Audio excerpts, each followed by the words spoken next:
चलो दोस्तों, एक बढ़िया स्पॉट मिला, यहीं पे मैं एंटर कर रहा हूँ। चलो, मेरी एंट्री हो चुकी है। अब मैं आपको लॉजिक बताता हूँ कि यहाँ पे मैं क्या मज़ेदार चीज़ देख रहा हूँ। सबसे पहले पोज़ीशन अगर मैं देखूँ तो पोज़ीशन पे यहाँ पे मुझे ऑलमोस्ट फ्लैट पोज़ीशन दिख रही है। 171, 172 के अराउंड मुझे एंटायर क्वांटिटी फिल मिला हुआ है। ठीक है? अब ध्यान से देखना, नेचर क्या दिख रहा है मुझे। 1 मिनट के चार्ट पे कंसोलिडेशन दिख रहा है जहाँ पे मैंने एंट्री की हुई है, बट उससे पहले आप देखो एक अच्छा फॉल, कंसोलिडेशन और कंटिन्यूएशन हुआ है। तो ये जो ड्रॉ किया हुआ ज़ोन है जिसके नीचे मार्केट है, अभी वहीं पे सस्टेन कर रहा है। बट मोर इम्पोर्टेंटली, अब इस ज़ोन में मैं क्या देख रहा हूँ, जब मार्केट एक ट्रेंड पकड़ लेता है उसके बाद में कंटिन्यूएशन से पहले ये एक ज़ोन था जहाँ से रिजेक्शन आया और मार्केट नीचे आया। अब ये वो पर्टिकुलर पिन बार है जहाँ पे मैं देख रहा था कि मार्केट ने फिर से उस ज़ोन में जाने के लिए रेजिस्ट किया हुआ है और यहाँ से आगे मैं एक कंटिन्यूएशन देख रहा हूँ। ठीक है? तो यहाँ पे पहले तो मैं कुछ क्वांटिटी ऑफलोड करने के लिए रख देता हूँ, इन केस अगर एक तगड़ी कैंडल लग जाती है, अपना काम यहीं पे हो जाएगा। पर जनरली आपको समझना पड़ेगा कि मार्केट जब एक ट्रेंड पकड़ लेता है, ठीक है, वहां पे काम करे और उसके सामने एक छोटा पुल बैक आता है, ठीक है, जिससे अपनी रिस्क कम हो सकती है। ठीक है?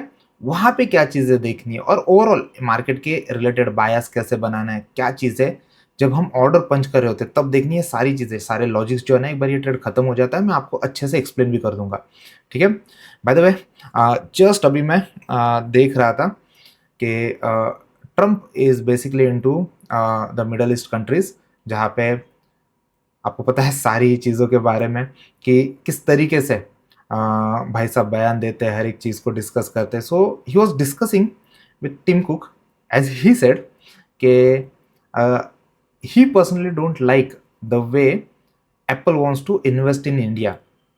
तो बोल रहे कि ऑलरेडी इट्स अ, जैसे ट्रेड वॉर चलता है तो अलग अलग कंट्री के साथ में अमेरिका का बिहेवियर अलग अलग वे में डेवलप हो रहा है। But when it comes to India, मुझे लगता है इंडिया जिस तरीके से डेवलप हो रहा है, एज अ नेशन हम ग्रो कर रहे हैं। ठीक है? So somewhere he didn't like it and that's the reason he is triggered.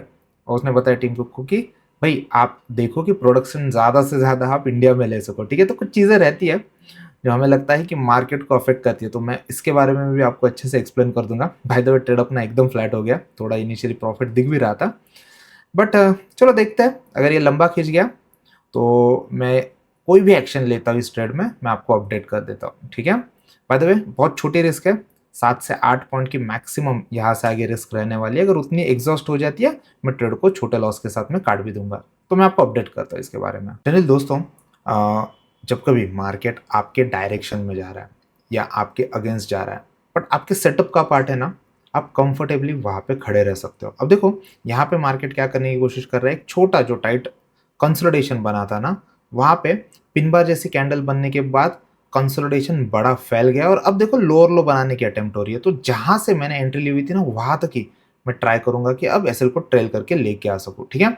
अब देखना पड़ेगा ये कैंडल कैसे डेवलप हो रही है पहले तो उसके हिसाब से मैं डायनेमिकली अपने चेंज होते मार्केट के हिसाब से मूव कर पाऊंगा। ठीक है? अब यहाँ से आगे अगर एक कैंडल भी अपने डायरेक्शन में जाती है और तेज जाती है ना, तो फिर यहाँ पे कुछ बड़े प्रॉफिट हमको हो सकता है। देखते हैं पहले किस तरीके से मार्केट रिएक्ट करता है यहाँ पे।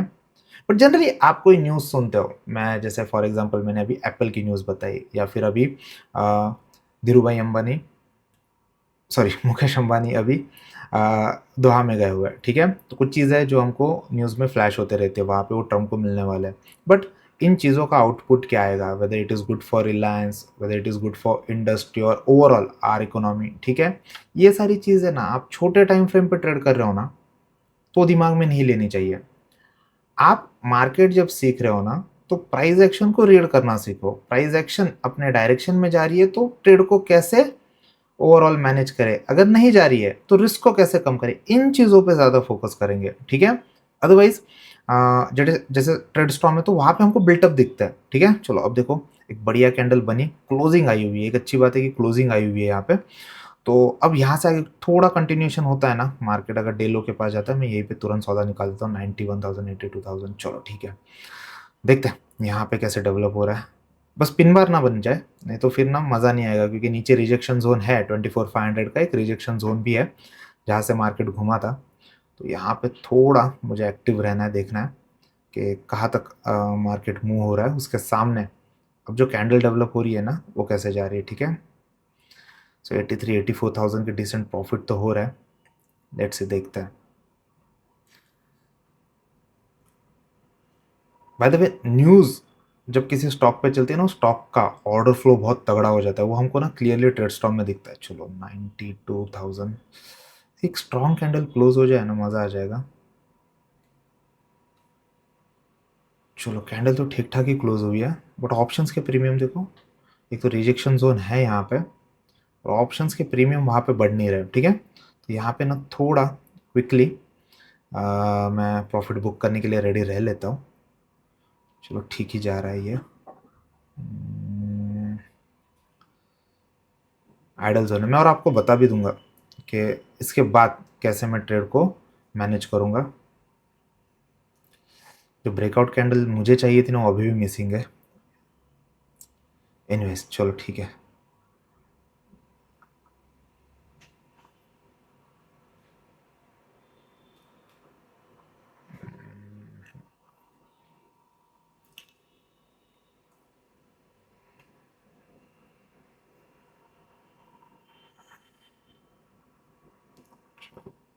ठीक है, कोई खास मूव आ नहीं रही है। जहाँ पे मैं चाहता था एक बड़ी कैंडल बने, वो बनी नहीं, तो मैंने यहाँ पे ही मैक्सिमम क्वांटिटी उतार दी है। जनरली आपको लगता होगा ना कि क्या चीज़ें देख के मैं क्वांटिटी ऑफलोड करता हूँ। अब देखो एक अच्छा खासा फ्लो हमको मिला हुआ है।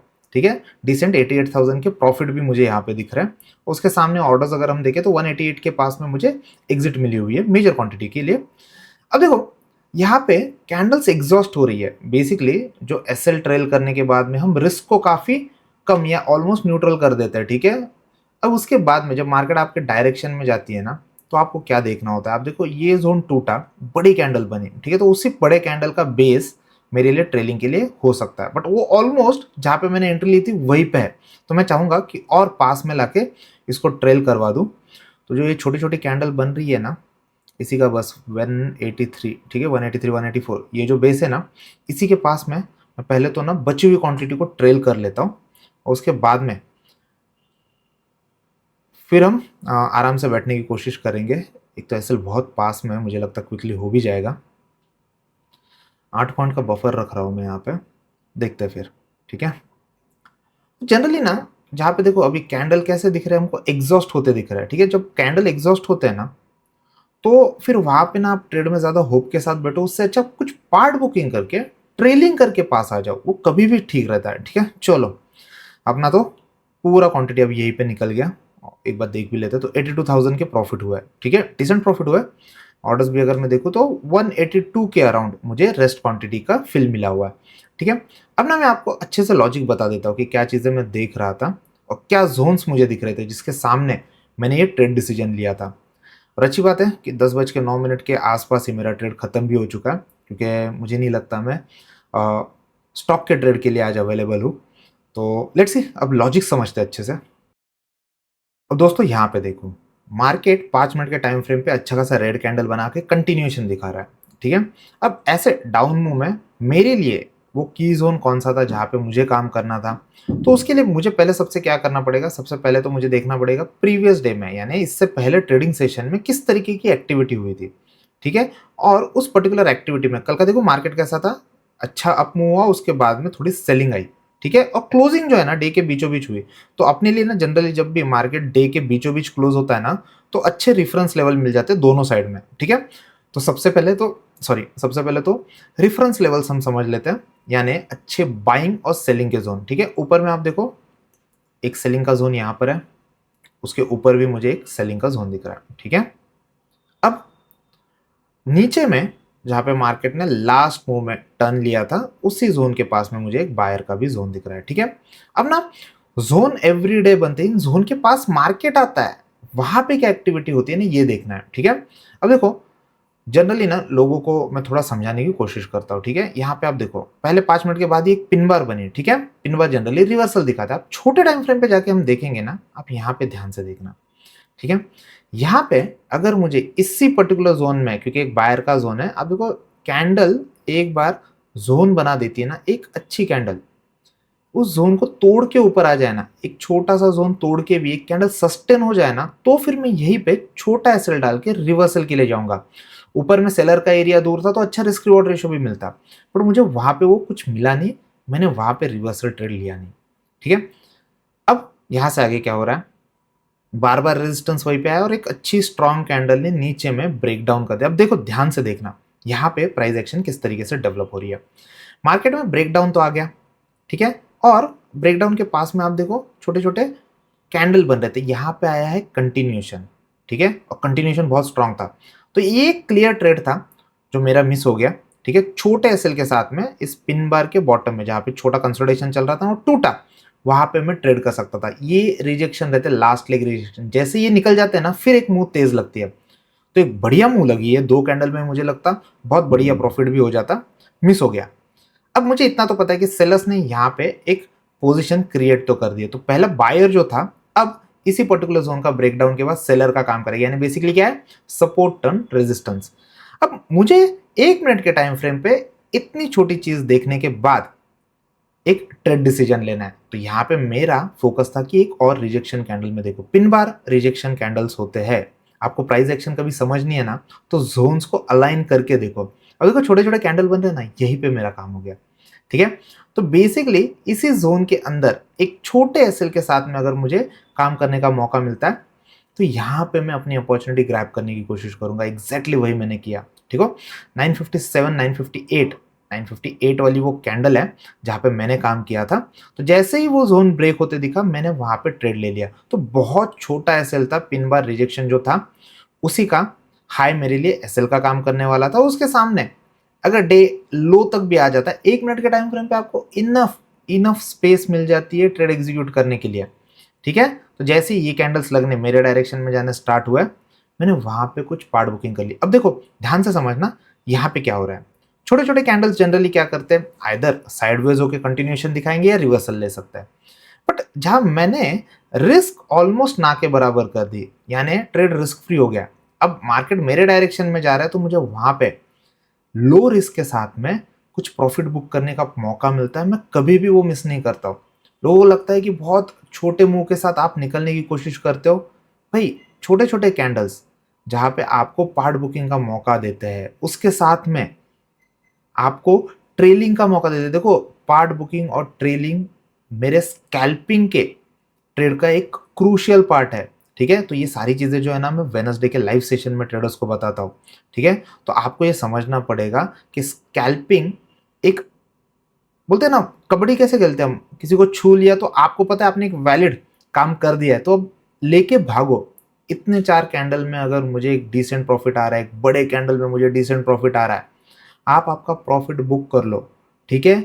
ये वो पर्टिकुलर ट्रेड रहता है जो आपको एक टीसीआई की इंस्टीट्यूशनल लेवल के हिसाब से, यानी एक मेजर बायर और सेलर के हिसाब से परफेक्टली ग्रैप करने मिलता है, ठीक है।